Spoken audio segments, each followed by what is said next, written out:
성탄절입니다. 성탄의 은총이 여러분께 함께하길 바랍니다. 확실히 예전만 같진 않아요. 뭐 경기가 어렵다 어쩌다 하지만 사실 오늘날에도 잘 살지 않습니까? 그러니까 변하는 겁니다. 마가복음을 진행하고 있는데요. 제 마음이 어쩐지 조금 바쁩니다. 이미 온 세상은 뒤로 하고 계속해서 마가복음을 보겠습니다. 예수님의 오신 것을 기뻐하고 또 축하하고 감사하는 것은 좋은 일이지만은 어쨌든 지난 일이에요. 그래서 안 하겠다는 것은 아니고 마가복음 진행하던 것을 계속하겠다 이 말씀입니다. 지금 우리 인류를 현생 인류라 그럽니다. 학명으로는 호모 사피엔스입니다. 학명이란 것은 학술적 편의에 따라서 동물과 식물의 그 갈래를 구분해 놓은 거예요. 그래서 제일 위가 개, 그러면 동물계냐 식물계냐. 그 다음에 문, 강, 목과 속종 이렇게 나눕니다. 지금 우리 현생 인류를 학명에 따라 구분하면은 식물은 아니니까 동물계일 것이고 척삭 동물문, 척삭은 이제 척추가 이어지는 이것을 말합니다. 포유류를 안 합니까? 포유류는 고래도 포유류고 뭐 양도 다 포유류입니다. 포유강, 영장목 여기서부터는 조금 수준이 올라가지요.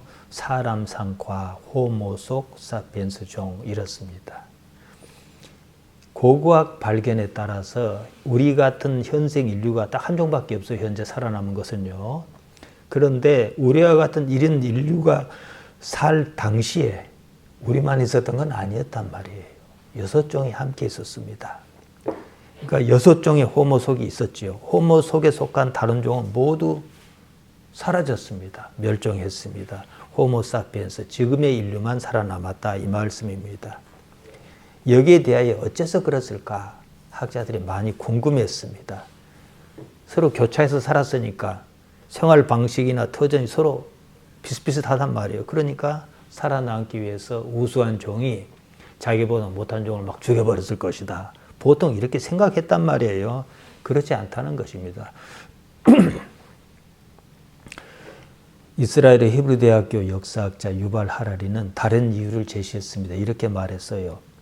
자기가 궁금한 것은, 즉 여기서 이상한 점은 옛날에 여러 종이 살았다는 사실이 아니라 오히려 지금 딱 한 종만 있다는 사실이다 이랬습니다. 그래 놓고 이것을 인지혁명 때문이다 이렇게 표현했습니다. 이 사람이 이제 처음 쓴 말입니다. 보통 인간이 다르다는 것을 설명할 때, 동물과 다르다고 이것을 구분할 때 언어와 도구를 사용한다는 점을 듭니다. 근데 동물도 언어로 소통합니다. 돌고래도 우리가 들을 수 없는 초음파 언어로 대화를 해요. 또 영장류, 침팬지나 이런 동물은 도구를 씁니다. 원숭이도 돌멩이를 들어서 뭘 까먹고 그래요. 우리처럼 복잡하거나 정교하지 않을 뿐입니다. 사실 이것도 가만 생각해 보면요. 그럴 필요가 없어서 그런 거예요. 멸종한 인류 역시 우리처럼 언어를 사용하고요. 불을 다루었습니다. 현생 인류가 살아남은 이유가 무엇일까? 상상하는 능력 때문이었습니다. 이것은 제가 오래전에 그 교도대학교 영장류 연구소 예를 들어서 말씀드린 적이 있습니다. 나아가 상상을 상징으로 만들어 개념화했다는 것입니다. 현실처럼 느끼게 한 거예요. 상상의 세계를요. 다시 말씀드리면은요. 우리가 예수님의 말씀을 무수하게 듣습니다. 성경을 통해서 보고 설교를 통해서 접해요. 그러면서 뭘 합니까? 그 세계에 그림을 그리는 거예요. 상상 아닙니까? 그리고 그 세계를 조금 더 어떻게 구체화시킬까? 이 개념화 만드는 거. 이게 이렇게 발달하는 거죠. 상징은 추상적인 개념이나 사물을 구체적인 것으로 나타내는 것을 말합니다. 즉 교회가 있지 않습니까? 무엇을 교회라 하느냐 이렇게 따지면 설명을 잘 못해요. 그래도 다 알아들어요. 건물이 교회는 아니지 않습니까? 나 개인이 교회도 아닙니다. 이처럼 분명하지는 않아요. 같은 신앙 목적을 가진 사람이 모여야 하고 그런 사람 모일 만한 구심점의 장소가 있을 때 이것을 통틀어서 교회다 이렇게 말하는 거예요. 달랑 건물만 있는 것 같고 교회를 하지 않지 않습니까? 사람 하나하나를 교회를 하지도 않습니다. 다른 한편으로 교회는 나름대로의 고유의 색깔이 있어요.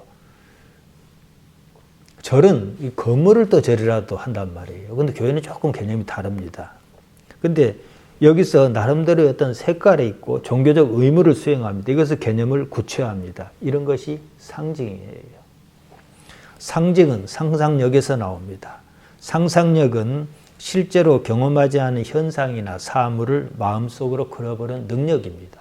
신화가 그렇지 않습니까? 이 당군 신화 그러면은 곰이 쑥과 마늘을 굴 속에서 먹고 사람이 돼서 어쩌지 해서 당군을 낳았다 이러지 않습니까? 그것을 곧이곧대로 믿는 사람은 아무도 없습니다. 역사적 사실도 아니고. 그러나 거기에 대해서 개념만 갖고 오는 거예요. 뭐 인류가 어떻게 시초가 있을 테니까 말이에요. 인간에게는요, 자신이 인지하는 그 너머의 세계를 상상하는 이런 능력이 있습니다. 그리고는 그것을 개념으로 만들어 구체적인 것으로 생각합니다. 텔레비전을 켜보세요. 드라마가 없는 텔레비전을 상상할 수 있겠습니까? 저는 좀 궁금했어요. 텔레비전에서 가장 많은 비중을 차지한 게 드라마거든요. 뭐 맨날 연속곡하고 주말 연속곡도 있고 막 영화도 있고 이런단 말이에요. 드라마뿐만 아니라 오락 프로그램 또한 상상력으로 가득합니다. 인간은 상상력을 바탕으로 현실 세계에서 상징으로 소통합니다. 기대와 가능성, 거기다 욕망이 적절하게 섞입니다. 이것이 미래를 상상하게 하고 또 그것이 삶의 동력으로 작용한다는 거예요.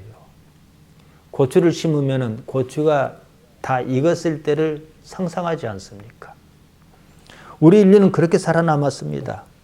이것을 이해를 돕기 위해서 조금 더 쉽게 말씀드리겠습니다. 우리 마을에 길고양이가 다닌단 말이에요. 고양이 세계에도요, 나름대로 언어가 있습니다. 어디가 위험한지, 어디 가면 먹을 것이 있다더라, 이런 걸 주고받는단 말이죠. 언어로 소통합니다. 문제는요, 고양이 세계에서는 단지 그뿐이에요. 그 다음이 없습니다. 고양이는 내일을 염려하지 않습니다. 고양이 세계는 내일이 없습니다.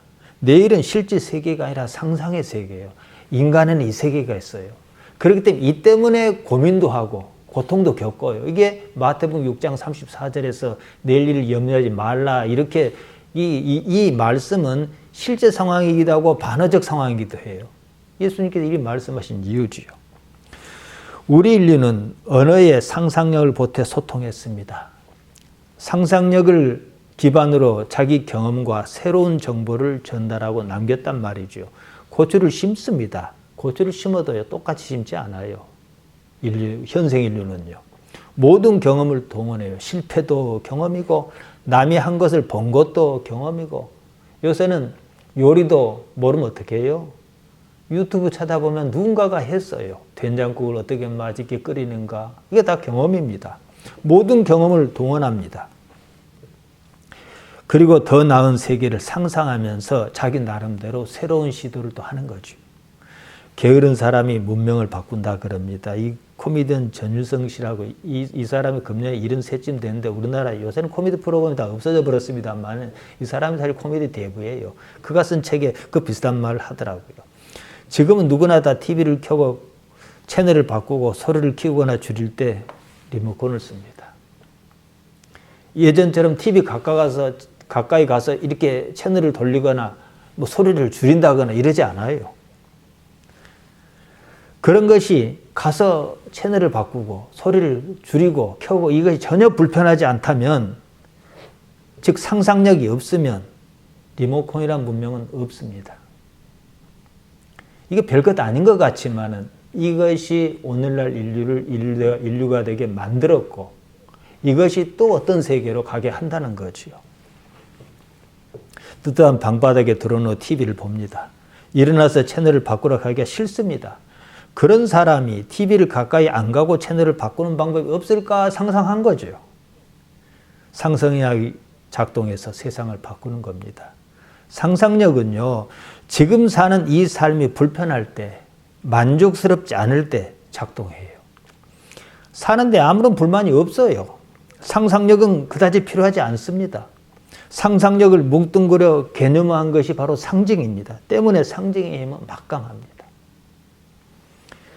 종교는요, 특히 상징으로 가득합니다. 이 문명의 극도가 종교가 없어지지 않는 이유가 이것인데요. 또 이 때문에 역설적으로 종교가 없어져요. 앞으로는요.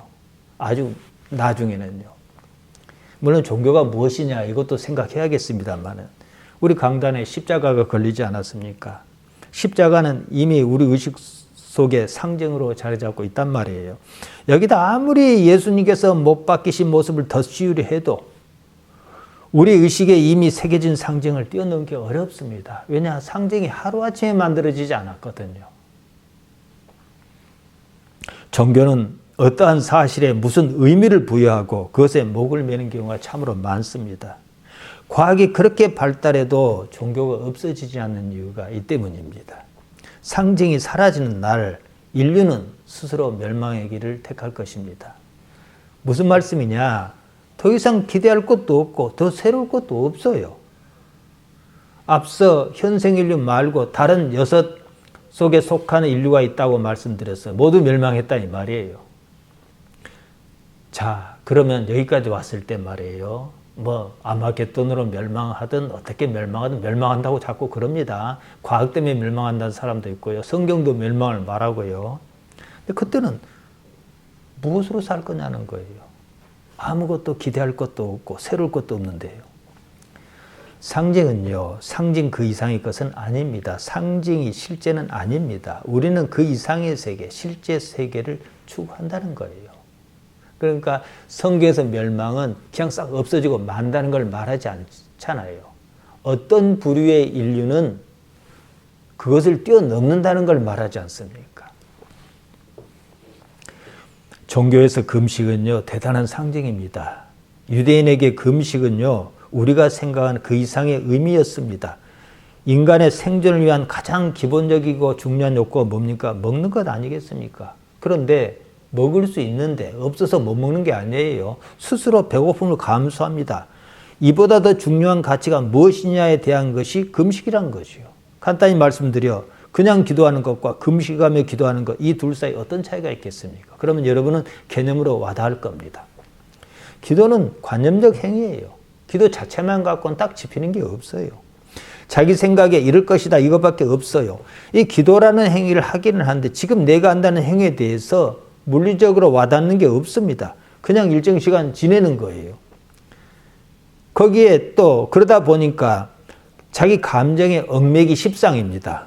은혜란 말이 그렇게 쓰이지 않습니까? 기도 중에 자기 혼자서 자기 감정에 북받치거나 그러면 하나님께서 은혜 주셨다 그럽니다. 물론 그것은 긍정적인 면이 있어요. 그러나 그런 일의 반복만 있을 때 나중에는 어쩝니까? 그것이 되고 만단 말이에요. 그러니까 하나님께서 은혜를 주신 건지 안 주시는 건지 몰라요. 자기 혼자 그런 거예요. 그러니까 이게 어떤 진일보를 하지 못하고 나름대로 신앙이 늪이라 할까요? 뭐라 할까요? 그게 빠져버리고 마는 거죠. 그러니까 능력이 없어지는 겁니다. 기도의 금식이라는 행위가 보태지면 상황이 달라집니다. 배가 고프다는 당장의 현실이 개입하지 않습니까? 기도를 현실화하는 거죠. 배가 고프다는 사실이 기도에 했다는 종교적 행위를 했다는 사실을 뒷받침합니다. 배고픔을 감수하며 기도했지 않습니까? 그러면 이것보다 더 중요한 뭐가 있다 이거죠. 또 이렇게 위로를 받는단 말이죠. 하나님께서 모세에게 이르셨습니다. 레위기 23장 27절에 보면요. 7월 10일은 속죄일이니 너희에게 성회라. 너희는 스스로 괴롭게 하며 여호와께 화제를 드리고 스스로 괴롭게 하라. 굶어라 이 말입니다. 굶어서 배가 고파 봐야 산다는 것이 무엇인지 안다. 그래야 나 하나님의 가치를 너희가 알 것이다.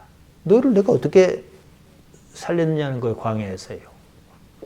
그 상황에서 제사를 드리라는 거예요. 너희는 스스로 괴롭게 하라. 원어로 라켄, 웨니템, 에트, 나페소, 페이켐입니다. 스스로라고 번역한 말, 뭐뭐스로예요. 스스로란 말은 우리가 조금 번역하는 사람이 좀 의미를 더 더해준 겁니다. 에트입니다. 나페소, 페이켐. 너희는 나페소, 페이켐 원어가 네펫입니다. 헬란 말로 하게 되면 푸식해져요. 네펫을 웨니템. 아나가 이게 좀 복잡합니다만 그런가 보다 그러십시오. PL 완료 2인칭 남성 복수형으로 쓰여 있습니다. 그러니까 우리나라 말은요. 의미를 바꿔서 의미 전달합니다. 보다란 말을 보니, 보았다, 보니까 이렇게 자꾸 바꾸잖아요. 근데 헬라 말은 어간, 말의 줄기를 바꿔서 그 의미를 전달합니다. 7가지로 표현하죠. 그래서 여기서 네페시를 스스로 괴롭혀라. 너희는 네페시를 스스로 괴롭혀라, 압박하라 이렇게 쓰였다는 말이에요. 네페시는 푸시키에 해당한다 그랬습니다. 영혼, 혼, 목숨 이렇게 번역하면 이 말은요. 네페시란 말을 쓸 때는 사르크스, 이 육체, 살덩이에 해당하는 게 아니고요. 몸, 삶을 포함한 몸에 해당하는 말입니다. 여기는 제가 지난 11월 27일에 말씀드렸습니다. 너희 영혼을 괴롭혀라. 너희 목숨을 압박하라. 이게 무슨 뜻이겠습니까? 너희 삶을 걸어라 이 말이에요. 그냥 굶는 것은 금식이 아니에요. 삶을 걸어라. 목숨을 걸어라. 이거거든요. 우리가 장례식장에 가면은 흔히 보는 문구 같습니다. 평상시 잘 안 쓰는데 삼가 고인의 명복을 빕니다. 이렇게 써 있잖아요. 고인의 명복 앞에 삼가란 말이 있습니다. 삼가다. 조심하고 겸손하고 조심하는 마음으로 정중하게 이런 뜻입니다. 뭘 삼간다는 말입니까? 몸을 삼가라 이 말이에요. 몸이 뭡니까? 삶의 주체입니다. 한 삶을 살다가 마친 망자, 이제 정확히는 시신이겠습니다만은 망자 앞에서 이 사람은 더 이상 삶이 없잖아요. 나도 그런 것처럼 내 삶을 돌이켜봐서 그 앞에서 조심해라 이 말이에요. 그 순간만큼은 자기 자신도 마찬가지로 삶을 되돌아보는 그런 마음으로 참여해라 이거거든요. 금식한다, 무엇을 먹지 않는다는 것은 곧 목숨, 삶을 건다는 겁니다. 매우 큰 상징입니다. 자기 영혼, 목숨을 압박하는 것입니다. 목숨보다 더 큰 가치를 위해서 말이에요. 그처럼 절실하게 하나님을 생각하자는 거지요. 금식은 원래 개인적인 또는 국가적인 비애의 표시였습니다. 나아가 회개할 때도 회개하는 태도로 금식하곤 했습니다.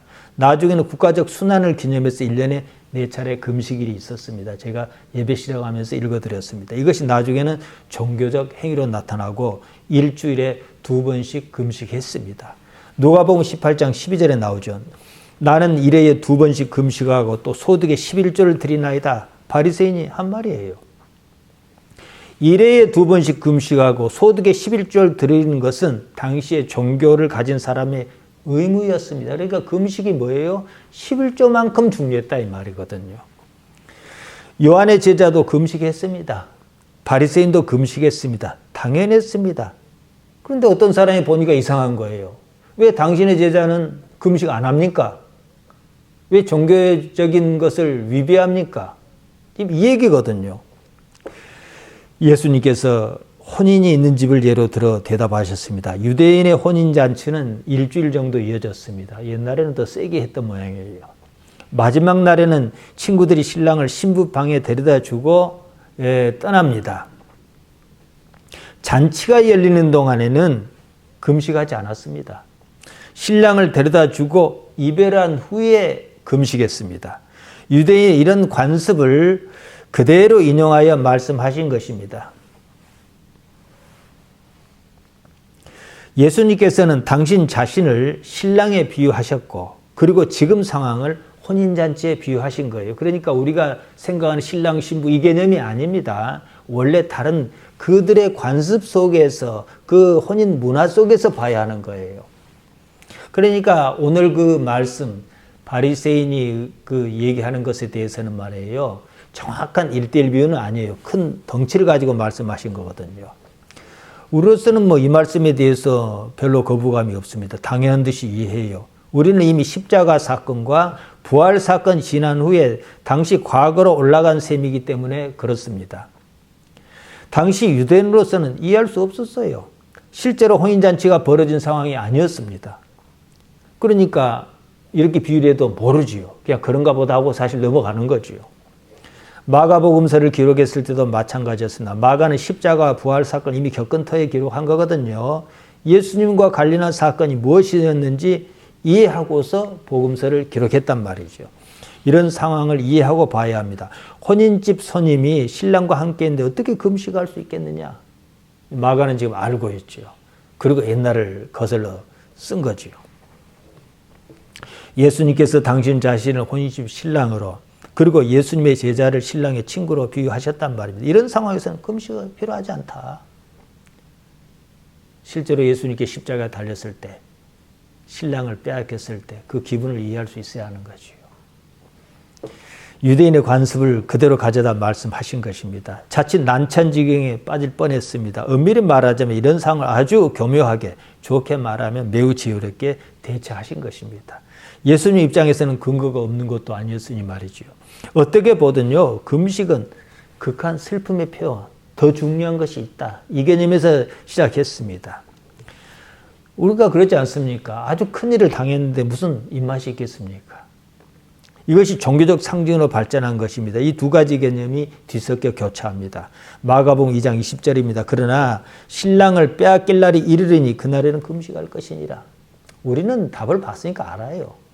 신랑을 빼앗겼다. 그러니까 사실은 혼인잔치 자체와는 무관해요. 신랑 신부 개념과도 무관한 겁니다. 십자가 사건에서 제자가 그 바라던 예수님을 죽음이라는 것에 빼앗겼을 때, 십자가에 빼앗겼을 때 이것을 이해해야 하는 거예요. 우리로서는요. 제자는 예수님을 빼앗겼습니다. 곧 부활하겠지만 그때는 몰라요. 여기서 우리는 신랑이란 말을 할 때 우리 개념으로 생각하지 말아야 하는 거예요.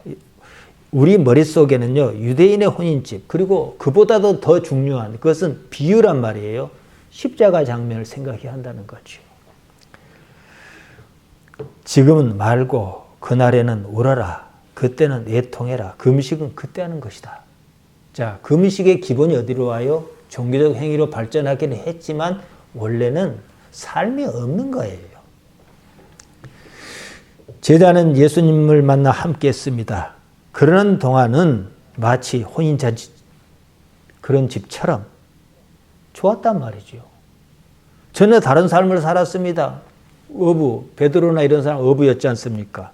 그거 안 하고, 그거 말고, 다른 삶, 새로운 삶이었습니다. 지금의 새로운 삶은 이전의 삶과 비교할 수가 없었습니다. 제자에게 예수님은 그때 당시에 말이에요. 기름 부음 받은 사람, 미시아, 크리스토스, 구세주였습니다. 한마디로 그동안 기다리고 또 기다려온 자신들의 왕이었습니다. 왕이 예루살렘으로 올라가시겠다 그래요. 백성은 호산나를 외치며 야단이었습니다. 분위기가 이렇게 들끓기 시작했지요. 무백성이 예수님을 알고 그러든 모르고 그러든 제자에게 그것은 중요하지 않았습니다. 이제 곧 가진 권능으로 유대인의 왕으로 자리에 오르실 것이다. 믿어 의심치 않았던 거지요. 그 상황이 요한복음 12장 13절에 나옵니다. 종려나무 가지를 가지고 맞으러 나가 외치되 호산나 찬송하리로다. 주의 이름으로 오시는 이 곧 이스라엘의 왕이시여 하더라. 호산나는 원래 히브리 말입니다. 야샤, 구원하소서, 나, 이제 이 두 단어가 합쳐진 말입니다. 호시아나, 이것을 음역한 말입니다.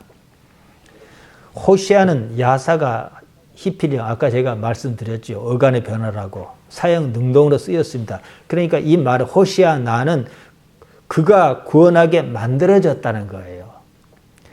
정해졌다는 거예요. 따라서 호시아나는 우리를 이제 구하여 주소서, 예정한 대로, 정해진 대로, 뜻한 대로 이제 우리를 구하여 주소서, 주실 것이다. 이런 의미가 담겼습니다. 이제는 왕의 자리에 오르셔서 우리를 구하실 일밖에 남지 않았다. 이런 의미로 한 말입니다. 잔치판이지요. 백성의 기대에 부풀었습니다. 이제 예수님께서 왕의 위에 오르실 일만 남았습니다. 여기서 대반전이 일어납니다. 유대인의 왕이 그렇게 생각한 그분이 그만 십자가에 달려 돌아가시고 만 겁니다. 모든 기대가 무너졌습니다. 참으로 황망하기 그지없었습니다. 제자가 겪었을 상황, 그때 그 기분을 조금이라도 이해하지 못하면 복음서를 제대로 이해하기가 어렵습니다. 혼인잔치 자리에서 신랑을 빼앗기고 만 것처럼 그런 상황이었습니다. 예수님께서는 장차 있을 일을 염두에 두고서 이 말씀을 하셨습니다. 그러니 지금은 금식할 때가 아니다 이거죠. 그 충격을 맛봐라. 이 말씀 아니겠습니까? 우리는 해답지를 봤습니다. 그래서 이걸 너무 쉽게 생각해요. 이해는 한데 그만큼 제자가 느꼈을 대반전의 충격이 잘 안 온다 이 말이에요. 제가 이것을 말씀드리는 겁니다. 예수님의 복음은요, 새 시대를 말합니다. 새로운 세상이 도래한다는 것입니다. 복음은 하나님의 나라를 말합니다.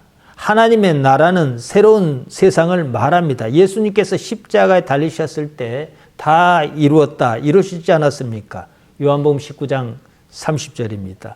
예수님께서 부활하심으로 그 나라가 이미 우리 곁에 와 있다, 우리 가운데 있다는 사실을 오늘날 그리스도인이 얼마나 알겠느냐. 이게 전도자인 제가 가지는 안타까운 마음입니다.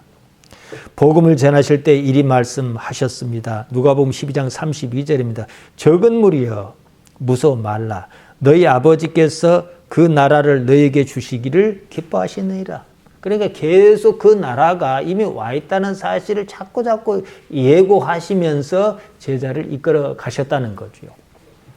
다만 우리가 할 일은 지금이 곧 하나님 나라인 것을 어떻게 알겠느냐, 어떻게 인정하겠느냐, 이것이지요. 참새 2마리가 한 아사리온에 팔렸습니다. 아사리온은 로마에서 쓰던 아주 작은 동전을 말합니다. 16분의 1 데나리온. 데나리온은 은 4g, 은화였습니다. 오늘날 노동자 하루 품삯 또는 로마 병졸이 하루에 받는 급여가 일당이 한 데나리온이었다 그럽니다. 이걸 지금 은 1g이 대략 한 1,000원 정도 합니다. 900 얼마 하더라고요. 오늘날 우리 화폐 가치로 환산하면 한 4, 5천 원 정도.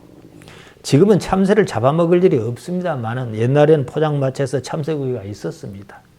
가장 적은 비용으로 고기를 먹을 수 있는 경우였지 싶습니다. 예수님께서 그런 상황을 예로 말씀하셨습니다. 마태복음 10장 29절입니다. 참새 2마리가 한 아사리온에 팔리는 것이 아니냐. 그러나 너희 아버지께서 허락지 아니하시면 그 하나라도 땅에 떨어지지 아니하리라. 참새와 같은 미물도 하나님께서 직접 관여하신다 이 말씀이거든요. 그런데 하물며 너희일까 보냐 이 말씀이거든요. 자, 이 말씀을 우리가 어떻게 현실적으로 얼마나 현실적으로 받아들일 수 있는가 이 문제지요. 이어서 말씀하셨습니다. 마태복음 10장 30절입니다. 두려워하지 말라. 너희는 많은 참새보다 귀하니라. 하나님의 나라는 사실 이렇다. 이렇게 아는 것이다. 이것이다. 조금 부연해서 말씀드리자면 너희가 와닿지 않을지는 모르겠다만은 어쨌든 그렇다는 거예요. 그리고 십자가와 부활 사건. 십자가만 있어도 거기서 끝나버리니까 의미가 없어요. 그러나 부활 사건이 있었지 않냐. 그리고 우리가 흔히 말하는 대로 성령 강림으로 제자가 어떻게 변화한 삶을 살았느냐. 이것이 보여주지 않습니까? 예수님의 복음은요, 다른 무엇도 아닙니다. 하나님의 나라입니다. 하나님의 나라가 임하였다. 십자가에 달리셔서 제일 마지막을 하신 말씀이 다 이루었다거든요. 요한복음 19장 30절입니다. 무엇을 이루었냐는 거예요. 내가 하나님의 나라를 다 이루었다 이 말씀이에요. 바로 앞에 엄청난 절망이 있었습니다. 엘리 엘리 라마 사박다니 아니겠습니까? 하나님의 나라는요, 지금과 같이 하는 전혀 다른 경험해 본 적이 없는 새로운 세상입니다. 그 나라는 기존의 자기 관념으로 이해할 수가 없습니다. 그림이 그려지지 않아요. 자기 관념으로 받아들일 수가 없습니다. 어떻게 그런지 비유하시는 거예요. 지금은 양말이나 네일을 기워서 입는 시대는 아닙니다. 옛날에 많이 해보셨지 않습니까? 그러면은 생배 조각과 낡은 옷에 붙이면은 이 낡은 옷이 헤어져요. 지금 옛날에도 그랬던 모양이에요. 그러니까 새 포도의 새 부대의 비도 마찬가지거든요. 공통적으로 기존의 것을 다 덧대거나 담을 수 없다는 거예요. 다 새롭게 해야 해요. 마가복음 2장 21절입니다. 생배 조각을 낡은 옷에 붙이는 자가 없나니 만일 그렇게 하면 기운 새 것이 낡은 그것을 당기어 헤어짐이 더하게 되느니라. 당연하지 않습니까? 낡은 사고에 얽매이면 새로운 사실을 받아들일 수가 없어요. 다 새롭게 준비해야 하는 거예요. 마가복음 2장 20절입니다. 22절입니다. 새 포도주를 낡은 가죽 부대에 넣는 자가 없나니 만일 그렇게 하면 새 포도주가 부대를 터뜨려 포도주와 부대를 버리게 됐느니라. 오직 새 포도주는 새 부대에 넣느니라. 오늘날에는 뭐 병이라든지 다른 그릇이 많지 않습니까? 옛날에는 그런 거 없었어요. 그러니까 가죽을 잘 가공해서 주머니를 만들어 가지고 물이 안 새도록 해서 거기다 포도주를 담거나 이렇게 썼단 말입니다. 안 그러면 항아리를 쓰거나. 근데 이제 어쨌든 가죽이라는 것도 오래 쓰다 보면은 헤어질 거 아니겠습니까? 그런데 새 포도주를 거기다 넣어버리면 이게 부푼단 말이에요. 이미 부풀어 버린 건 상관이 좀 덜 하겠지만 그럼 터져버리잖아요. 그러니까 낡은 가죽 부대에 새 포도주를 넣으면 터진다 이거지요. 그러면 결국은 포도주도 버리고 부대도 버리고 뭐 적당해야지요. 옛 마음에는 담을 수가 없다는 거죠. 옛날 사고를 갖고는 하나님의 나라를 받아들일 수도 없고 이해할 수도 없고 보이지도 않고 그림을 그릴 수도 없다. 이 말씀입니다. 새로운 세상을 맞이하고 싶으면 자기 관념을 모두 버려야 합니다. 여기가 하나님의 나라라는 사실부터 인정을 해야 해요. 누가 그럴 겁니다. 아니 여기가 하나님의 나라인데 왜 내 사는 꼴이 이런가? 내가 이해해야 합니까? 이해할 능력이 있고 없고 떠나서 그건 하나님 소관이에요. 다만 우리는 이런 상황에서 하나님께서 어떻게 나타나시는가 이것만 주의할 뿐이에요. 이게 내가 할 일이에요. 내가 이해할 수 없다 해서 하나님은 안 계신다. 죽도 아니고 밥도 아닌 소리 아니겠습니까? 하나님께서는 나보다 큰 자십니다. 작은 자가 큰 자를 이해한다? 불가능한 거예요. 다만 우리가 믿는 구석은 하나 있어요. 하나님께서는 온전히 정의로우신 분이기 때문에 이런 식으로 끝나지는 않을 것이다. 하나님께서는 선하신 분이기 때문에 내가 하나님을 사랑하고 추구하다 보면은 이런 식으로까지 끝까지 가지는 않을 것이다. 그렇지만 왜 이런지는 나도 모르겠다. 이게 답이 아니겠습니까?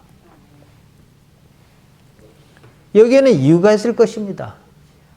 여기에 대해서는 충분히 우리가 익숙해야 하는 거예요. 제가 가장 좋아하는 성구 중에 하나가 잠언 3장 6절입니다. 너는 범사의 그를 인정하라. 그리하면 내 길을 지도하시리라. 인정하라. 이 번역한 말 다해움이요. 그대로 쓰면 야다가 가장 기본적인 어간 형태인 칼령으로 쓰여 단순 능동태로 쓰였습니다. 그러니까 원어에는 그러한 말이 없지만 다해우 여기에다 포함했다 이 말이지요. 그를 인정하라. 그를 알아라 이 말이에요. 야다입니다. 알아라. 헬란 말로 기노스코지요. 제가 뭐 자주 말씀드려서 더 설명이 필요 없을 것입니다. 단순히 지식으로 아는 것을 뜻하지 않습니다. 오랜 관계를 통해서 아는 것을 말합니다. 그렇기 때문에 이 야다, 기노스코 이 말은 성관계로도 쓰였어요. 남녀가 결혼해서 관계를 맺어야 자식을 낳을 거 아니겠습니까? 그래서 창세기 4장 1절에 아담이 그 안에 하와와 동침하며 이 말이 야다예요.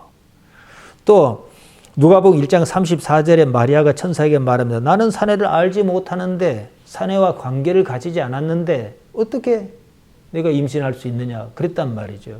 근데 알다, 기노스코입니다. 그러니까 보통 말이 아니지요. 우리가 일상적으로 하는 말 있지 않습니까? 말해도 알고 말하지 않아도 안다 그러지 않습니까?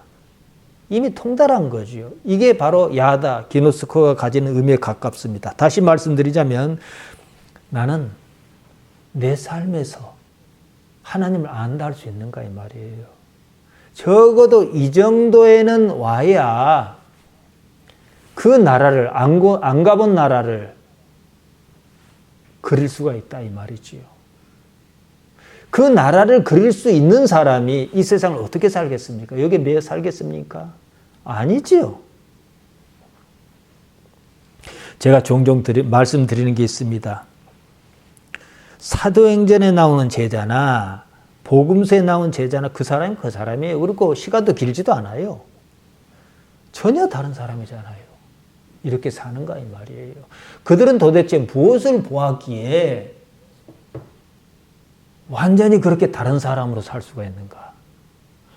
하나님의 나라를 봤으니까 그런 거 아니겠냐는 거예요. 그러니까 오늘날도 전혀 다른 사람으로 나도 그렇게 못 느끼고 옆에 사람 그런 거 못 느끼면은 말짱 꽝인 거예요. 신앙도 아니고 뭣도 아닌 거지요. 우리 식으로 하면 교회 나온 삶과 교회 나오기 이전의 삶이 전혀 달라야 합니다. 크게 다르지 않다는 거죠. 보통은요. 단지 유교적 전통에 따라 관습적으로 행하던 제사를 지내지 않는다든지 나를 정하여 교회에 나온다든지 이런 것밖에 차이가 없다는 거예요. 잘못 사는 거죠. 제자는 복음서가 배경인 시대와 사도행전이 배경인 시대를 함께 살았습니다. 시간 차이도 얼마 나지 않습니다. 무엇 때문이었는가? 복음서와 사도행전 사이에 무엇이 있었는가? 예수님의 십자가와 부활이 있었다는 거예요. 물론 그 전에 맛보기로 여러 가지 일이 있었습니다. 뭘 가리키는 세메이온, 표적이 있었습니다. 근데 이게 그제서야 그 사건을 겪으면서 그냥 한꺼번에 와르륵 무너지는 듯 사람이 변했지요. 예수님을 따라다니던 복음서 시절에는요, 긴가민가 그랬습니다. 예수님께로부터 무슨 말씀을 듣기는 들었지만 그러려니 했습니다. 이해할 수가 없었어요.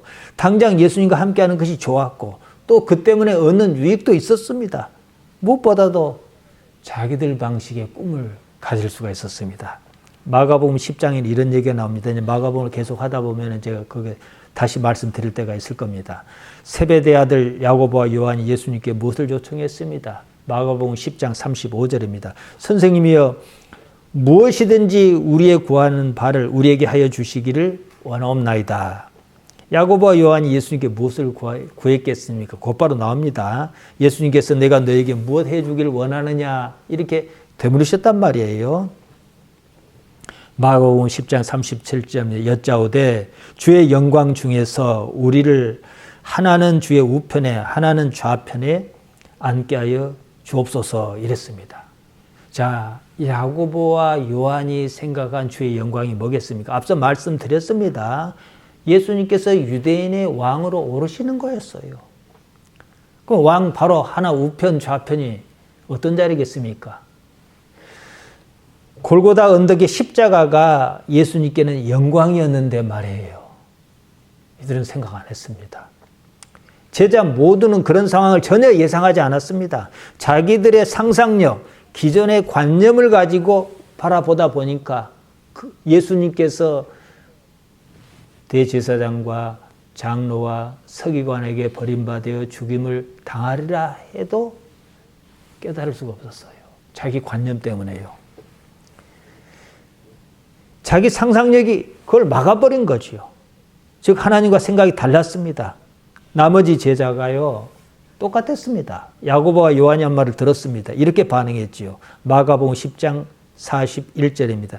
10 제자가 듣고 야고보와 요한에 대하여 분이 여기거늘 같은 생각했다 이 말입니다. 저것들이 먼저 선수 쳐서 얘기해 버렸다 이 말이에요. 예수님께서 이랬다 저랬다 하신 분은 아닐 것 아니겠습니까? 예수님께서 저들의 말을 웬만하면 다 들어주신단 말이에요. 들어주시면 어떻게 하나 이런 심정이었다 이 말이죠. 지금 교회가요 잘해야 이 수준입니다. 그러니까 좋게 치면 복음서 시대에는 있어요. 넘어가지를 못한 거. 아직 십자가 사건을 생각도 안 하고 있고 넘어갈 생각도 없어요. 예수님을 믿는다 하는 이 행위를 가지고 종교적 행위를 가지고 무엇을 얻을까만 생각해요. 이건 복음이 아니에요. 복음이 뭐라 말씀드렸습니까? 하나님의 나라를 얻는 거예요. 영혼의 세계라든지 하나님의 나라라든지 이게 없어요. 새로운 세상이 머릿속에 그려지지 않습니다. 그런 훈련을 한 적이 없습니다. 상상력이 없습니다. 그러면 호모 사피엔스 말고 다른 종이 모두 멸종했듯이 상황만 닥치면 이들이 살아남을 수 없는 상황만 닥치면 이거 극복 못해요. 그냥 멸종해버리고 만다 이 말이에요. 자이든 타이든요. 그나마 제자들은 우리보다 좀 나은 점이 있습니다. 눈앞에서 십자가 사건을 봤습니다. 크게 놀라며 자기 자신에게 한 이틀 정도겠지만 절망을 경험했습니다. 이어서 부활하신 예수님을 보고서 모든 것이 뒤집어져 버렸습니다. 나라는 것이 사라졌습니다.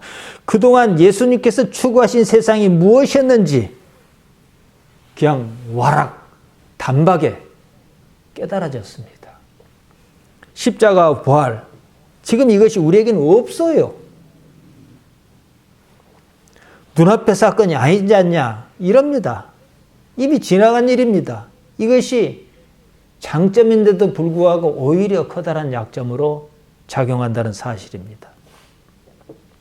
그러면 나의 현실에서 그것을 이루어 경험으로 만들어내야 합니다. 나를 던지고 없이 하는 겁니다. 그로써 내가 산다면 나는 예수님의 부활 사건을 보는 것 이상의 경험을 얻는다는 거죠. 다른 세계가 그려집니다. 하나님의 나라입니다. 여기 월정교회는 약점이 얼마나 큽니까? 이 벌벌 떨면서 예배해야 하고 교회를 재미로 다닌 건 아니지만 사람도 적고 그러지 않습니까? 그러나 이 약점이 얼마나 우리를 버리겠습니까? 우리 자신을. 그러면서도 예배에 충실하겠습니까? 제가 목사니까 여러분에게 우리 집사님들에게 아부해서 이런 말씀 드린 게 아니고요. 우리는 흔히 교회에서 볼 수 있는 그런 재주는 없습니다. 그렇지만은 복음이 가지는 근본적인 이해는 여러분만 하는 데가 없어요. 왜냐? 제가 그렇게 해왔으니까요.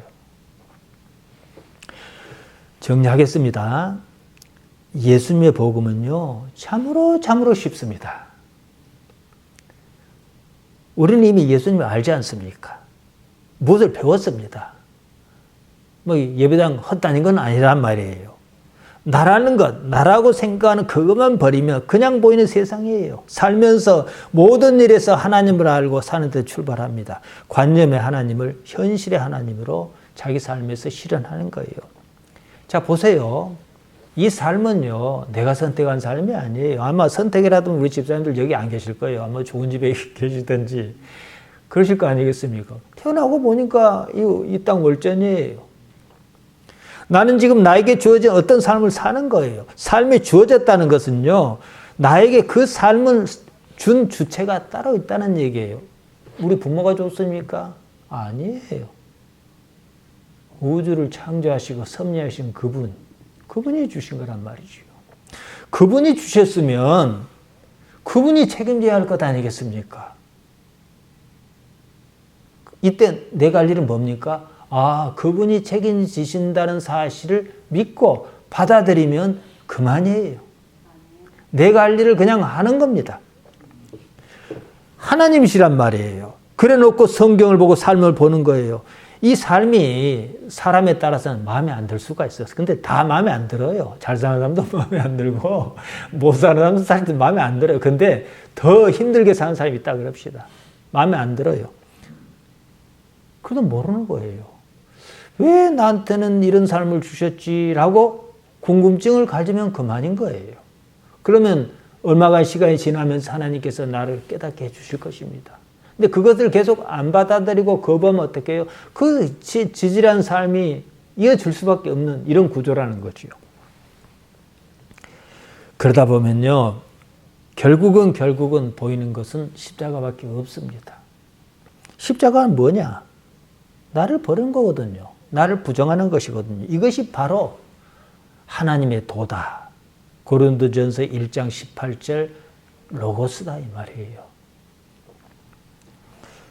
하나님을 부정하면 십자가는 아무런 의미가 없습니다.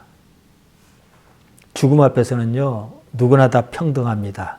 죽음은 누구에나 공평하게 찾아옵니다. 잘나도 죽고 못나도 죽습니다. 안 죽겠다 별의별 짓 다 해도 죽습니다. 살려고 발버둥 쳐도 죽기는 마찬가지입니다. 모든 노력이 죽음 앞에서는 소용이 없습니다. 그러면 이 삶은 아니에요. 다른 삶이어야 해요. 처음부터 다른 삶을 하고 그 삶을 위하여 애쓴다면 이것이 오히려 더 현실적이지 않겠습니까? 하나님 아버지를 바라셔야 해요. 우리 집사님들은 세상을 많이 사셨고 경험도 있고 그렇기 때문에 오히려 이것이 더 쉬울 수가 있습니다. 다 내려놓고 하나님만 바라는 연습을 하셔야 해요. 그래서 내 속에서 안 가본 그 세계를 그릴 수가 있어야 해요. 어떤 이가 좋으면 좋은 사람하고 같이 있는 것이 천국이지. 어디가 천국이겠습니까? 서울이 천국이고 부산이 천국이고 이런 거 아니에요. 내가 누구를 좋아하느냐, 누구를 사랑하느냐, 누구와 내 목숨처럼 소중하냐, 이것 아니겠습니까? 여러분, 아무것도 바라지 말고 하나님 아버지를 바라시기를 예수님의 이름으로 부탁드리며 또 축복합니다. 기도하십시다. 하나님 우리 아버지 은혜 주시옵소서. 하나님 안에 살도록 우리를 지켜주옵소서. 예수님 이름으로 기도하옵나이다. 아멘.